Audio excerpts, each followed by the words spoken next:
I'm going to talk to you today about something I can't even bloody pronounce. Stay with me.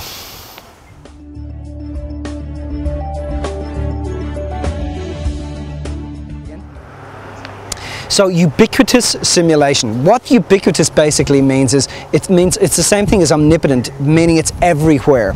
Simulation is basically like, you know, if you've ever driven a flight simulator, when you're in a flight simulator, it basically teaches you how to fly a plane, but you're not actually flying the plane. It's a simulation. So ubiquitous simulation means that simulation of, I liken it to a person, you know, having a life that they want to live, but they're not actually living it. And everything around them is designed for the person not to actually take control of their lives. It's designed to sit them into a simulator and say, hey, we're going to give you the illusion that you're living your life. We're going to create a system that you perceive is going to give you the illusion that you're living your life, but in actual fact, you're not living your life at all. And in actual fact, you're actually on autopilot. So one of the things I want you to consider then is that, let's say you are actually on autopilot. And let's say you are like in this repetitious cycle where every morning you get up, and if we look at the autopilot dashboard, there's all of these buttons that are on autopilot, like you get up the same side of the bed, you put your underpants on, you might go and have a shave, whatever that is, or you get up out of bed, you go and have a shower, you know, then you go and you use the bathroom, and then you go out and you have breakfast and you put the kettle on, and everything is kind of simulated. It's on autopilot. You're doing the same thing every single day in a repetitious form, and never taking control of the controls. And it's like, you know, the cereal company has you on autopilot, the milk company has you on autopilot, the bills company has you on autopilot, the mortgage company has you on autopilot, and everything you're doing is basically on autopilot to repay those people. So what I want to do in this video is I want you to start to take control of the autopilot. I want you to switch the autopilot off. I want you to have a look at the dashboard. I want you to have a look at what buttons are in front of you that you could be pressing right now that can help you get on top of your life and grab hold of those controls. And rather than having somebody else control it, you're going to control your life. So the problem with a simulator is this. A simulator is basically designed to keep a person comfortable, to stop them taking control of their lives, to stop them actually pressing the necessary buttons. And what happens for a person when they live their life like this, when they're caught in repetition, is basically they're going through their lives and they're not actually taking responsibility. They're not grabbing hold of the steering wheel or the joystick and pointing it in the direction that they actually want. But ultimately, everybody has a hidden desire inside of themselves to grab hold of that joystick, to stop, you know, pressing the normality buttons, and, you know, to stop living on autopilot and achieving the things that they want to achieve. Everybody has inside of them what is necessary. I see it over and over and over again to create the life that they actually want. But in order to do that, you just got to switch off the autopilot and you just got to grab hold of the joystick. So there's actually two ways for you to be able to get out of this autopilot that you're actually stuck in. The first thing to do though is that the first way is to actually stop and recognize that you're in one. So the way in which you do this, you do it practically and we do it emotionally. In terms of practically, here's what you have to look at.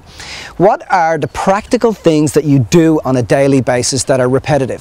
For example, what's the first thing you do when you get out of bed in the morning? Where's the first place you go to? Where's the second place you go to? Where's the third place you go to?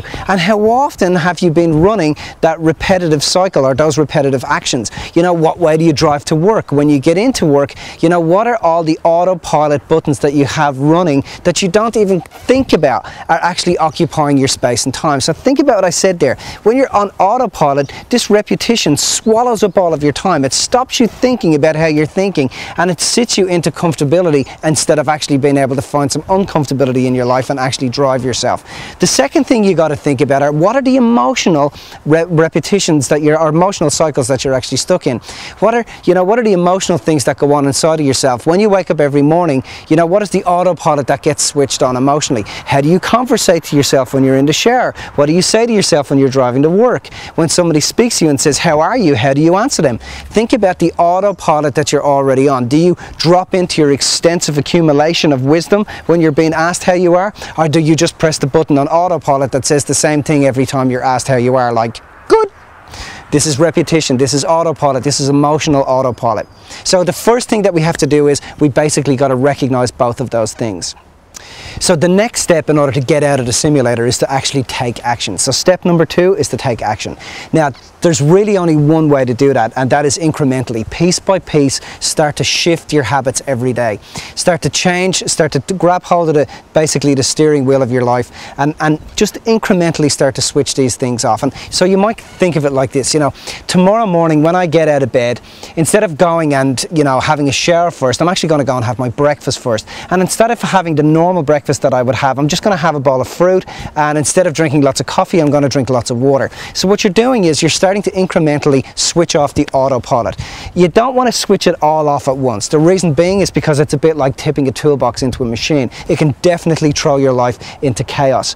So when you start to, when you start to incrementally switch these things off, you're going to notice that life is going to feed back information to you. Life is a feedback system. It'll continuously let you know when you're in simulation mode or when you're not in simulation mode, when you're actually grabbing hold of the steering wheel and you're actually steering it in the right direction. So another cool thing to do is actually to ask for some feedback from the universe to let you know that you're on track. And the feedback that you get back from the universe should be something that is unpredictable. So ask the universe, okay, this morning, just before you get out of bed, say to the universe, okay, universe, today I want you to give me a sign that I'm on track. I'm going to change things. I'm going to stop, doing the repetitive things. I'm going to start to make a mini difference in my life. I'm going to incrementally start to switch off this autopilot and do things differently. And if you could give me a sign, universe, just letting me know that I'm on track, and let this sign be unpredictable by my mind in any way, any way, shape or whatever, you'll start to see that the universe will feed back to you and let you know that you're on track. So don't switch it all off at once. Make sure you do it incrementally. And as this starts to happen, you're going to notice that,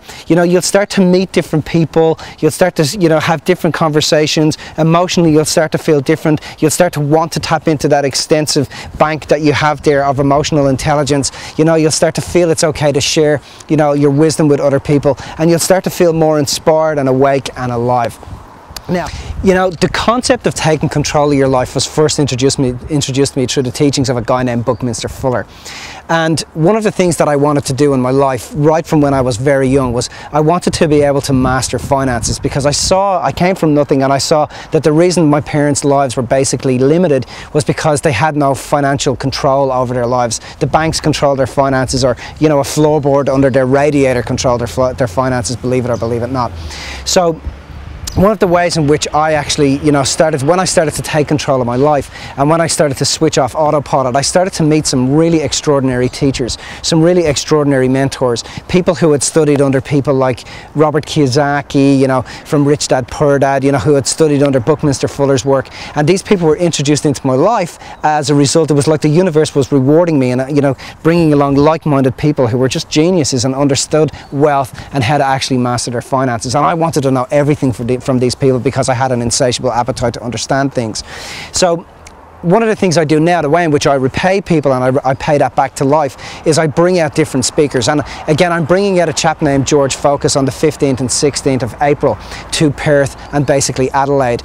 And I would love you guys to come down and have a listen to what this guy has to say. He is an extraordinary speaker, and his message is really, really clear. It's all about horizon mentality in terms of your wealth, building abundance, gradually, incrementally, slowly, not rushing in, actually taking your time to actually strategize and build your wealth. And I'm watching like exponential growth within our clients' financial situations, and I'm watching people really, really step up and shine. And the feedback that I get in regards to what this guy teaches is mind-blowing. So I'm basically bringing him out, and I would love you to come along and have a listen to what this guy has to say. If you just follow the links below, you can get a free ticket from us, and we'll basically send that out to you. Now, I want you to think, we're going to go to the comment section again as usual, and I want to continue this conversation. So if you feel that there is something repetitive that you want to give up, what is the most repetitive thing that you're in the process of pressing the button on? What is that autopilot being on, that one autopilot that you want to switch off right now, that might be making you feel a little bit wobbly or you're a bit nervous? And if you share that comment, we'll get back to you as quick as we possibly can and show you how we can help you with that. On top of this, if this information has moved you in some way, or if you have people in your life that are financially stuck and you want to share this information with them, please feel free to tweet this, or else you can share it on Facebook. We watch this happen all of the time, and it is astounding the results that we get in people's lives. So many people are on Facebook these days, and so many people get touched by this information.